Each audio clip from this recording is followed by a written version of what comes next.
Hi everyone, it's Rax. I have been absolutely blasting Diablo 4 and I have made a pretty godly character in just about 1 day of actual playtime, so 24 hours of playtime. And I want to show you exactly how I did it so you can replicate it and, I don't know, just be shredding the game. So here's my guy. You can see he's pretty much fully decked out in Ancestral Legendaries. If you didn't know, there's 3 tiers of items. There's regular, sacred, and ancestral. Every single thing that I have is ancestral, except for you can see at the top this unique that I got as sacred, and this one, and this amulet, and that's fine. But yeah, I'm on the highest difficulty, World Tier 4, and let me just show you. Let me just go anywhere. Let's go to the PvP zone. I've been here a lot. I'm sure the dynamic of this zone is going to change very soon, but there's so many mobs and elites here. I'm going to show you what I mean by a godly character. So I'm going to pull as many elites as I possibly can, and I want you to notice my survivability and my damage at the same time. And my resource generation. Just look at everything. All right, so let's go up here and let's find some elites. Okay, there's a pack of 3 elites. Here we go. Ready? All right, let's get in here. And instant deleted. I didn't even use my Wrath of the Berserker. And look at my health. I've got a barrier, I've got fortify, and they died instantly. Okay, if I just whirl through, they're all gonna die. Okay, here's another pack of multiple elites. And here we go, get your buffs up, and they're dead instantly. There's absolutely no chance. When I pull Nightmare Dungeons at my level, the exact same thing happens. If we fight a big boss, he dies in seconds, and it's absolutely no problem. Now, I am playing the best build in the game right now, Whirlwind, but there are other classes that are having a similar output this far into the game. And so the question is, how exactly did I do this? And there's a couple of steps that I want to talk to you about. So the first thing is when you're going through the campaign, all I do, I never ever pause and check all of my yellows for which stats is this, what is here, what is there. Okay, this one gives me core skills. I want to put that one on. I literally am just running through the game as fast as I can, just right-clicking any yellow that has a green symbol. The only thing I would ever glance for is, does it have plus to the damage of the skill that I'm actually using? So if it has plus to Whirlwind, for example, that's what I would go for. So campaign, I'm just literally blitzing through. The only thing that I do for my gear to improve it is maybe I'll run 1 of 2 Codex of Power dungeons in order to get the legendaries that I need. I didn't do this in my playthrough. I didn't do a single Codex dungeon. I just ran through. But you could get something like, if you're playing Hoda, you could get the Hoda Shockwave. Or you can get Edge Masters. A lot of people use that. So that's definitely worth it getting through the campaign, but shouldn't be too difficult for you to get through, and I didn't spend any resources upgrading my gear. When you finish the campaign, you need to level to about level 45 in order to do the first capstone dungeon. For here, it was exactly the same thing. I'm just replacing yellows with yellows. I'm trying to get higher DPS on my weapon. That's the main thing that I'm trying to do, and that's about it. Now, when we get to World Tier 3, and right before we get to World Tier 3, when we have to clear the capstone dungeon for World Tier 3, is the first time that you have to actually care about what you're doing. Now, barbs have 4 weapons. These 3 are stat sticks, and this is the weapon that you actually use. So what I did is, by then I did have some gold, and I would put as many gems as I could in there, and I would absolutely upgrade my best weapon. And the way I did that was I come over here, I go to the blacksmith, and then you go upgrade, weapons and armor, and you throw it in. Upgrade, upgrade, upgrade, upgrade, upgrade, upgrade. Now, you want to know what? Let's just do another one right here. I finally have some Forgotten Souls. Boink. And there it is. I finally have a fully upgraded weapon. I just got an achievement. I'm feeling amazing. You should not level it up all the way to 5, and I don't think you can. You won't have the materials anyway. But at a minimum, upgrade your main weapon that you're using all the way to 4. It's going to give you a nice little damage increase. And should be paying, right before you go into the capstone dungeon, a little bit of attention on what stats that you have on your gear. Okay, now we're going to do something tricky. After we kill the capstone dungeon, we unlock a new tier of items. It's called sacred items, and they are just way better than what you had before. If your item power before was like, I don't know, 400, let's say, the item power of the stuff that's dropping now is going to be like 600 or 700. You can find a weapon that's plus 500 DPS. So the first order of business is to take all the gear that you're wearing, and I guess I'll just quickly mouse over everything because people are going to want to know what I have. My gear is not perfect by any means. It's not fully optimized by any means. I could get way, way, way stronger, and I will. But it is doing a lot of work for me. Anyway, you want to replace all of your gear with yellows that are sacred at a minimum. Just forget your gear, it's gone. Titanic heart of the ocean, let it sink, it's gone. We want to replace it with yellows. Now, any legendary powers that you had before, strangely enough, Blizzard changed their mind. You used to not be able to extract a legendary power from a different tier and then put it on a higher tier, but now you can. So, for example, if you had a whirlwind power leveling up in the campaign, before, when you would level up and get to sacred items, you could extract that power, or you could not extract that power and put it on a sacred item. You would have to find the legendary power again at the sacred level. But for some strange reason, on live, you can do that. So I don't know if Blizzard intended that or not, but either way, it's in the game. So until Blizzard takes that away from us, you can actually extract the power of your old legendary gear and put it on your new gear right as you switch over to the yellow sacred items. So you'd go in here, you'd throw anything in here, you'd extract this out of the boots. Let's say you had some crappy old boots from leveling up, extract this out. Then you would go in to your new yellows at sacred, and then you'd put on the aspect from your inventory, and then you'd have a legendary sacred boots, which would be a hell of a lot better. So when I get to World Tier 3, I'm swapping all of my gear for yellows that are sacred.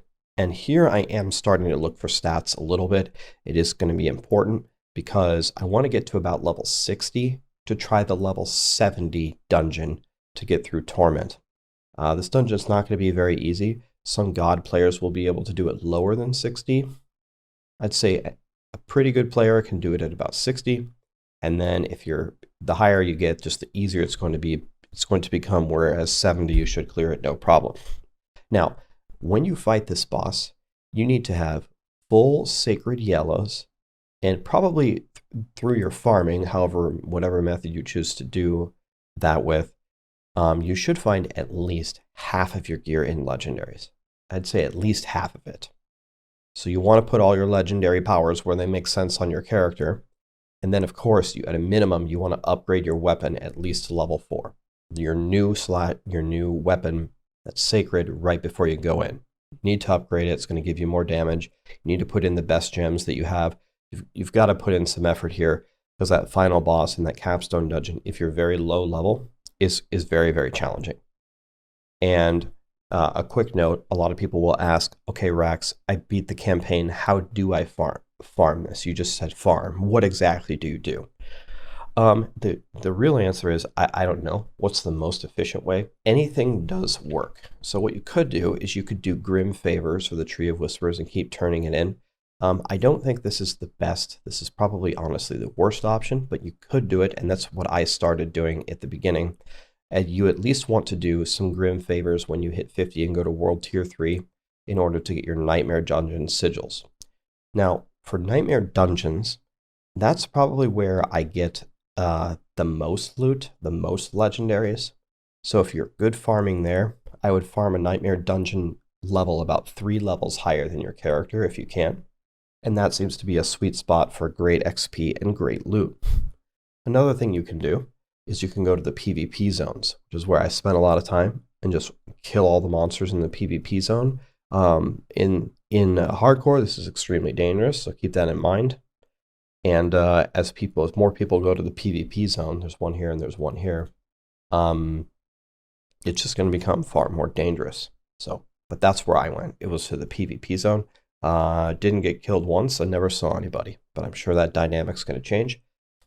You can run around and do all of your renown, which is an extremely good option while you're a very low level. Because when you're a high level, that's kind of a waste of time. You should be doing more important stuff. Run around, get the altars, do all the dungeons, do all the strongholds. That's a super good option. Another option is to do Helltide, and Helltide is pretty good because they've raised the level of the monsters a little bit, and farming in the overworld seems to be a lot easier than the dungeons. But Rax, you just named like literally every single thing in the game. You didn't help me at all. I mean, but I'm just telling you the truth. So if you want me to make you a recommendation, I assume the PvP zone is going to get way harder to fight in. I don't think Tree of Whispers is the answer. I would say the two best options are to do your renown in all the dungeons, or excuse me, your renown in all the different regions, and to do Helltide. I think those are your best options for grinding gear. Okay, now we've got our gear full sacred, and we have it at least half legendary, and we've really pumped up our weapon as much as we can. And about 60, we clear the capstone dungeon. We're feeling good. Now we go to Torment, and now is where I essentially built this guy, honestly, in just a few hours. It really wasn't that tough. It's exactly the same mentality. Anything except something that is kind of very hard to replace, like this chess piece, for example. I'm pretty much just have to find this chess piece again as an ancestral, which I haven't found yet. You're just going to be farming again and again, doing the rest of your renown, and doing Helltide is a very good option, and Nightmare Dungeons are a very good Helltide, are a very good activity to farm these things with. But you should be able to get full legendaries very, very quickly, especially if you're following a build guide and have a pretty strong build. And it's quite easy to get the max level of gems. At least this is the highest level I've been able to find. Maybe there's a pattern or something to make them go better. Obviously, I have a million gems, so whenever I find that pattern, I can make the best gems. And yeah, I mean, it just becomes quite easy to farm once your build is finally coming online and you're actually getting some ancestral gear. You just become way stronger. And then again, the cost of upgrading these things to level 4 is extremely small. It really just cost me nothing. And you can see I still have 7 million gold left over, and I haven't focused on making gold at all. I pretty much salvaged my gear 95% of the way all the way through my playthrough, and I still have 7 million gold. Another thing that's starting to make you way stronger is you're starting to move through your Paragon board. It's another reason why if you choose to farm in Nightmare Dungeons, it helps you, because then you can actually start to level your glyphs quite a bit. But once you start to get a couple of glyphs online and you're making your way through, you're going to be a lot stronger. And that's pretty much how I ended up at this barb. I've only been playing for about a day.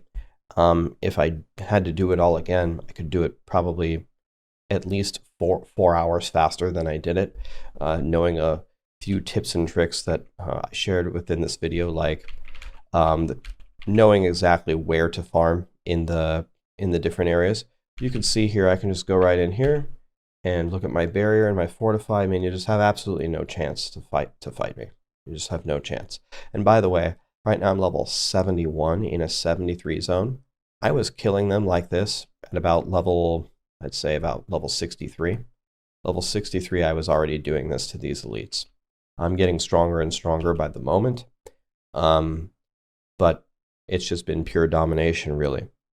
So then you might say, well, what are the next steps here? Like, you beat the game in a day? No, you can get way, way, way stronger. And some of the higher Nightmare Dungeons are extremely, extremely hard. I need a ton of new things. First of all, even though I have my correct legend or unique pants, they need to be way better. 48 out of 80 is just not going to cut it. I'm just going to die. I don't have my grandfather. Yes, I have a beautiful, unique, two-handed ancestral slashing weapon. That's not the one that I want. I want the grandfather, so that's got to go. I don't have my Shaco. That's +4 to all skills. I'm missing that. I'm missing Gores. The gloves, they're like the best legend or best unique in the game for me. I don't have them. The one thing I do have going for me is my rings are godly. I have an ancestral ring with shouts giving the max fury per second. And I also have an ancestral ring with a 5.1 out of 5.4 to reset my shout cooldowns. So these rings are really making my build work. Probably the two things that I'm happiest about. But all of my stats could get better, and a huge portion of my damage is going to come from these glyphs and leveling up these glyphs. So you're going to be living in nightmare dungeons very soon, and you're going to be crushing. So I think right now, like some of the biggest ticks I've been seeing from my whirlwind after a day is like maybe 125,000 tick, tick, tick, tick. When I have all my buffs up and I got all my multipliers up, that's the highest that I've seen right now. But I'll make a video again in a few days when I have everything, and hopefully I'm level 100, and I'll show you what a real endgame whirlwind bard can do. Hopefully we're hitting for like 1 million or more as we get stronger. Anyway, I wanted to make this video to explain to you kind of my progression. How did I go from, in the cave with just a sword in about roughly 24 hours of playtime into being a character that can just crush Torment difficulty. In the campaign, you just get 1 or 2 codex powers and just grab the yellows. World Tier 3, right before you fight the capstone, you need to upgrade your weapon to level 4. When you get to World Tier 3, farm Helltide or do your Renown, and you should be getting at least half of the legendaries up to level 60 or however high you have to farm, 65, in order to get that dungeon down. Again, make sure at a minimum you upgrade your weapon, but upgrading the armor is not expensive, at least to level 4. You don't have to level it to level 5. As you can see, level 5 is tough. So I only have 2 items at level 5 and everything is level 4 still. But get it to 4. It will help you a lot. Clear the capstone and then you go to Torment. It's the same thing. I like the PvP zone. If it's full or you don't like PvP, that's fine. Again, try Helltide, try Nightmare Dungeons. Look for the right legendary powers, upgrade your gear, get the max gems, which they drop like candy. Look at my gems. Salvage your gear. That's what has given me infinite materials, and I've never had a problem with gold. And yeah, get a couple unique drops that actually work for your build. They drop quite often. I found like at least 10 uniques at Torment tier, the highest tier. So, and you will have a character that's pumping and ready to start to attempt high-level Nightmare Dungeons. But it's going to take a lot of work, especially in your Paragon board, to finally get to your max power and show your final form. I hope this video helped you. There's going to be many more guides coming. Thank you.